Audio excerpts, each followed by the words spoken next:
जल साहब, ये जो इस वक्त जो अभी थोड़ा सा यहाँ पे पॉज नज़र आ रहा है, जो ईरान और अमेरिका का कॉन्फ्लिक्ट चल रहा है, और इसमें एक तो ये बता दें कि ये पॉज जो है इसमें इस लूप में क्या इजराइल भी शामिल है जी? राणा साहब, थैंक यू वेरी मच, आपने मुझे प्रोग्राम में लिया। मेरा ख्याल है कि अभी अभी मैं कुछ देर पहले देख रहा था कि प्रेसिडेंट ट्रंप ने इस पॉज को 10 डेज़ के लिए एक्सटेंड किया है। सो हम ये सुन रहे थे, ये न्यूज़ इस तरह की कि कोई बैक चैनल डिप्लोमेसी वो ऑन है, वो चल रही है। वेर एज मेरा ख्याल है कि इसराइल जो है वो इस प्रोसेस में शामिल नहीं है।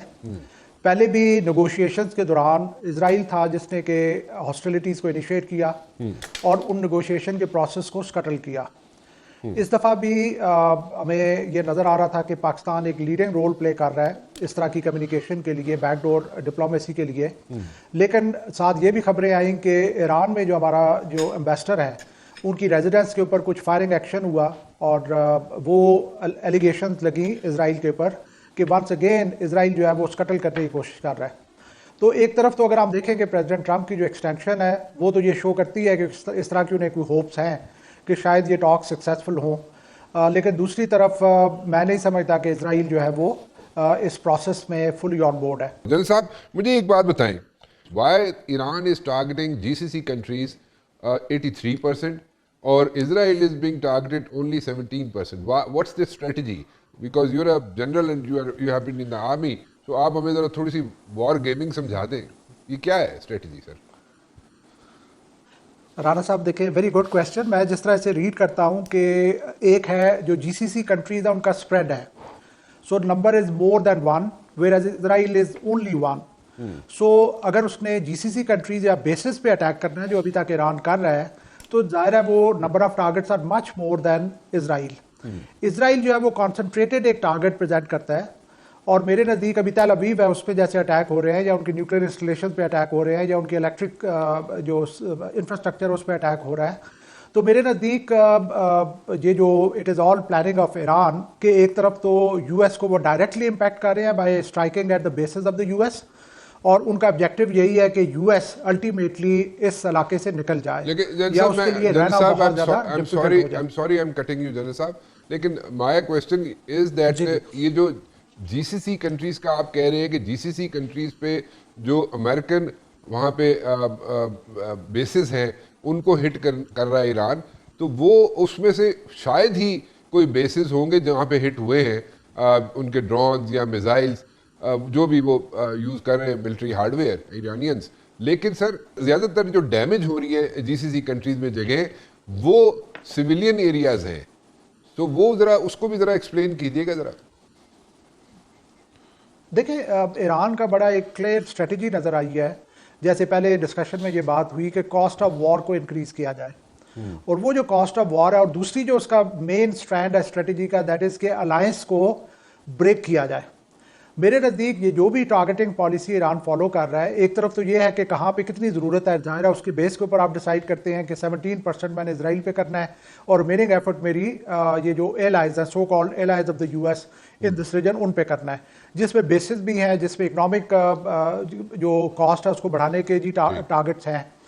जब जंग शुरू होने से पहले ईरान ने डिक्लेयर किया था कि अगर हमारे ऊपर जंग थोपी गई तो हम दुबई को स्ट्राइक करेंगे। उस वक्त मेरी असेसमेंट थी कि ये stakes are so high because of Dubai, जो कि एक एम्पायर इमर्ज हो चुकी है, कि शायद यूएस इस ऑप्शन पे ना जाए।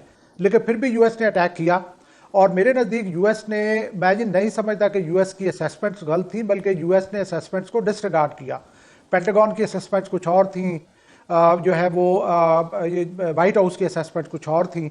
सो वाइट हाउस में भी was overweight by political objectives, जिसकी वजह से उन्हें उन असेसमेंट्स को डिसरिगार्ड किया। A commander like me could also assess के ईरान के किस तरह के रिस्पॉन्सेज होंगे, और सारे हुए हैं।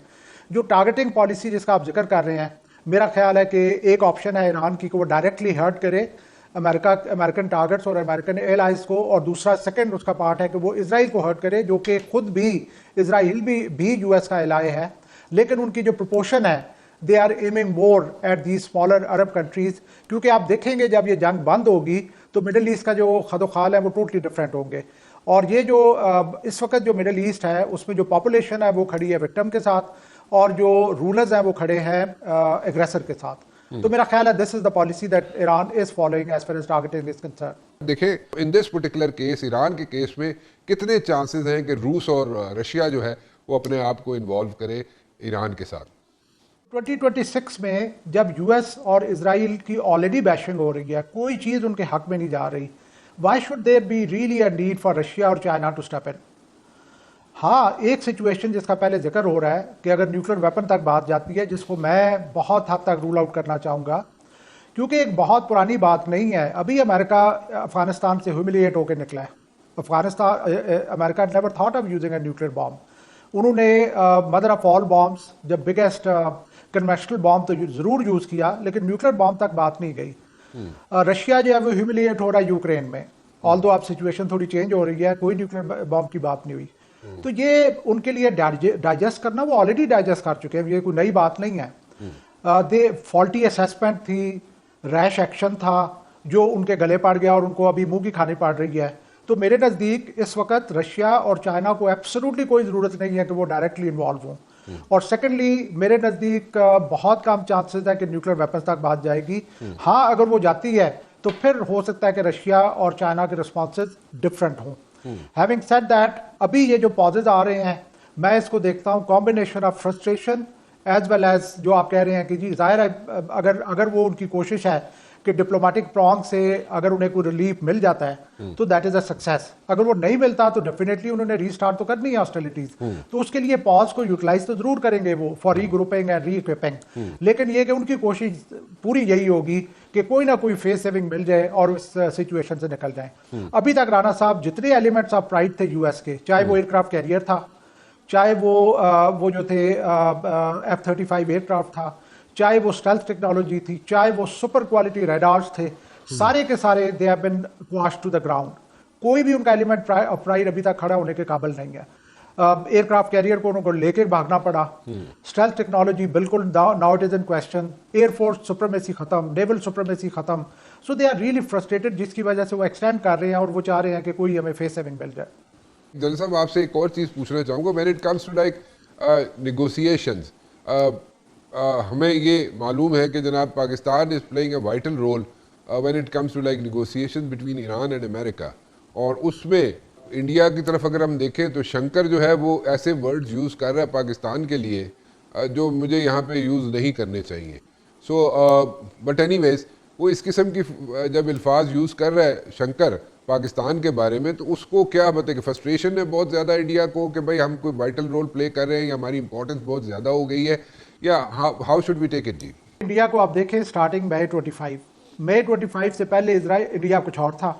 मई 25 के बाद की से उनकी कमबख्ती शुरू हुई है और आज तक खत्म नहीं हो रही। अच्छा, पहले तो उन्होंने एक छोटी पावर के सामने उससे ह्यूमिलिएट हुए, उससे हम्बल हुए।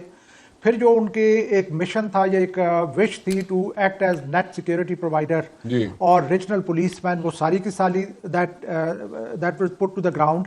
उसके बाद से आज तक आप देख लें कि उनकी वन आफ्टर अनदर उनको ह्यूमिलिएशन फेस हो रही है। पर्टिकुलरली ये जो सिचुएशन है, ईरानियन सिचुएशन, इस पे इंडिया बहुत बुरे तरीके से एक्सपोज हुआ है for the dirty game that they have been playing. इससे पहले भी उन्होंने यूक्रेन के कॉन्टेक्स्ट पे किया कि वाइल रशिया से वो सपोर्ट हासिल कर रहे थे और जाके यूक्रेन को भी मिल रहे थे। तो मैं जो कहना चाहूँगा कि जयशंकर वो आदमी है जिसने बहुत लॉफ्टी क्लेम्स किए थे कि इंडिया एक सॉवरन कंट्री है, हम अपनी मर्जी से जो कुछ करेंगे। आज उसी जयशंकर को जो है ना वो he is made to lick all those things that he have been saying. So it is purely frustration. Pakistan इस वक्त अगर कंट्रीब्यूट कर रहा है तो वो कर रहा है as an agent of peace. India अगर कंट्रीब्यूट कर रहा है तो वो क्या कर रहा है, एजेंट ऑफ वॉर।